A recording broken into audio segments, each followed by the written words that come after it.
Welcome back. Sangareddy జిల్లా collectorate CPO కార్యాలయంలో జరిగిన అగ్ని ప్రమాదంపై అనుమానాలు వ్యక్తమవుతున్నాయి. నిన్న ఉదయం సిపిఓ ఛాంబర్లో అగ్ని ప్రమాదం జరిగింది. ఈ ప్రమాదంలో ప్రొజెక్టర్, ఏసీ, 2 సిస్టమ్స్ దగ్ధమయ్యాయి. వీటితో పాటు ముఖ్యమైన పలు ఫైల్స్ కూడా కాలిపోయినట్టు అనుమానాలున్నాయి. ఈ కార్యాలయంలో సిఎస్ఆర్, ఎంపీ, ఎమ్మెల్యే నిధులు, ప్రొసీడింగ్స్, ఖర్చుల వివరాలు ఉంటాయి. దీంతో ఈ ప్రమాదంపై సమగ్ర విచారణకు ఆదేశించారు జిల్లా కలెక్టర్ వల్లూరి క్రాంతి.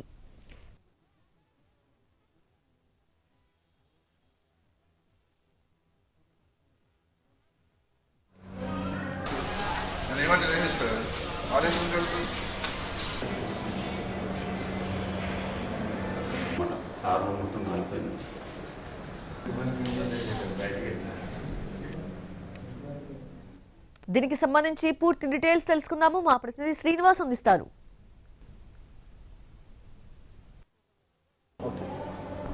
సంగారెడ్డి జిల్లా కలెక్టరేట్ కార్యాలయంలోని సిపిఓ ఆఫీస్, సంగారెడ్డి జిల్లా కలెక్టరేట్ మొదటి అంతస్తులో ఉన్నటువంటి సిపిఓ ఆఫీస్లో నిన్న ఉదయం అగ్ని ప్రమాదం జరిగింది. మనం విజువల్స్లో చూసుకోవచ్చు. కనిపిస్తున్నటువంటి ఆఫీసే సిపిఓ ఆఫీసు. ఇదే ఆఫీస్లో మొత్తం జిల్లాకి సంబంధించినటువంటి సిఎస్ఆర్ నిధులు, అదేవిధంగా ఎంపీ, ఎమ్మెల్యే నిధులు ఏవైతే ఉన్నాయో వాటికి సంబంధించినటువంటి పూర్తి వివరాలతో పాటు జిల్లాకు సంబంధించినటువంటి పూర్తి వివరాలని కూడా ఇదే విభాగంలో చూస్తారు. ఇదే ప్రధాన ఆఫీసు. మనం ఆ సిపిఓ ఆఫీసు కార్యాలయం ఏదైతే ఉందో దాంట్లోనే నిన్న అగ్ని ప్రమాదం జరిగింది. అగ్ని ప్రమాదం షార్ట్ సర్క్యూట్ వల్ల జరిగిందని చెప్పి స్థానికంగా సిబ్బంది చెప్తుంది. అయితే ఈ షార్ట్ సర్క్యూట్ వల్ల మాత్రం ఇక్కడ ఉన్నటువంటి ఫైల్స్ కొన్ని పాక్షికంగా ధ్వంసమయ్యాయి. ఆ తర్వాత ఏసీ కావచ్చు, ప్రొజెక్టర్, అదేవిధంగా 2 సిస్టమ్స్, జిరాక్స్ మిషన్, ఇవన్నీ కూడా అగ్నికి ఆవుతైనటువంటి పరిస్థితి అయితే ఉంది. వెంటనే తేరుకున్నటువంటి సిబ్బంది ఉన్నటువంటి అక్కడ స్థానికంగా ఉన్నటువంటి నీటి వనరులతో పాటు ఫైర్ సేఫ్టీ పరికరాలను ఉపయోగించి మాత్రం మంటలను ఆర్పివేశారు. అయితే ఈ అగ్ని ప్రమాదంపై మాత్రం అనుమానాలు వ్యక్తమవుతున్నాయి.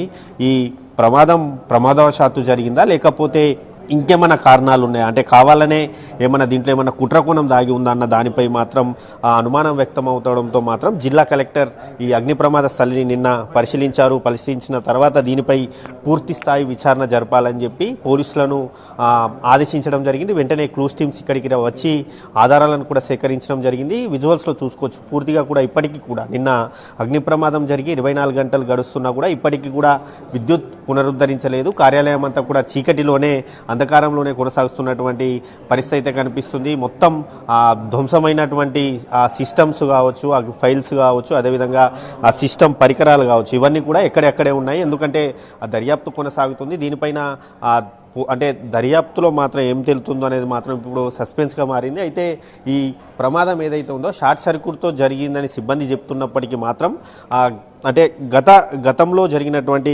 సిఎస్ఆర్ నిధుల కేటాయింపు కావచ్చు, అదేవిధంగా ఎంపీ, ఎమ్మెల్యే నిధుల కేటాయింపులో ఏమన్నా అవకతవకలు జరిగాయా, అవకతవకలు జరిగితే వాటిని కప్పిపుచ్చుకోవడానికే ఈ అగ్ని ప్రమాదం జరిగిందనేది మాత్రం ఇక్కడ అంటే ప్రచారం జరుగుతుంది. దీనిపైన మాత్రం విచారణకు మాత్రం జిల్లా కలెక్టర్ అయితే ఆదేశించడం జరిగింది. ఘటనను కూడా జిల్లా కలెక్టర్ సీరియస్గా తీసుకున్నారు. అగ్ని ప్రమాదం జరిగిన వెంటనే ఈ స్థలిని పరిశీలించారు, పోలీసులను ఆదేశించడం అయితే జరిగింది. మొత్తంగా మాత్రం ఈ అగ్ని ప్రమాద ఘటన ఏదైతే ఉందో ఈ ఘటన మాత్రం జిల్లా కలెక్టరేట్ కార్యాలయంలో కలకలం సృష్టించింది. అదేవిధంగా ఎప్పుడు రద్దీగా ఉండేటువంటి ప్రాంతం, ఎప్పుడు అధికారులతో ఉండేటువంటి ప్రాంతం ఏదైతే ఉందో అగ్ని ప్రమాద ఘటనతో మాత్రం ఒక్కసారిగా కూడా ఇక్కడ ఉన్నటువంటి అధికారులు కావచ్చు, పనిచేసే సిబ్బంది కావచ్చు, పూర్తిగా భయాందోళనకు గురైనటువంటి పరిస్థితి అయితే ఉంది. మరోవైపు ఫైర్ సేఫ్టీ పరికరాలు కూడా ఎక్స్పైర్ అయినటువంటి పరికరాలు వాడుతున్నట్టు కూడా ఉంది. దీనిపైన కాంట్రాక్టర్కు బిల్లులు చెల్లించకపోవడంతో మాత్రం ఆ ఫైర్ సేఫ్టీ పరికరాలలో ఇప్పటికీ కూడా ఇంధనం నింపలేదనేది మాత్రం ఒక ప్రచారం అయితే ఉంది. అదేవిధంగా జిల్లా కలెక్టరేట్ కార్యాలయంలో ఉన్నటువంటి విద్యుత్ వైర్లు కావచ్చు, కేబుల్ వైర్లని కూడా ఎక్కడికక్కడ గజిబిజిగా ఉండడంతో వాటిని ప్రమాదం జరిగితే కనుక ఆ క్షణాల్లో కార్యాలయాలకు మంటలు వ్యాపించే అవకాశం అయితే ఉంది. ఇప్పటికైనా జిల్లా యంత్రాంగం స్పందించి ఈ విద్యుత్ వైర్లను కావచ్చు, అదేవిధంగా ఫైర్ సేఫ్టీ పరికరాలను ఫిల్ చేయాల్సిన అవసరం ఎంతైనా ఉంది. కెమెరామ్యాన్ రమేష్తో శ్రీనివాస్, ఎన్టీవీ, సంగారెడ్డి జిల్లా నుంచి.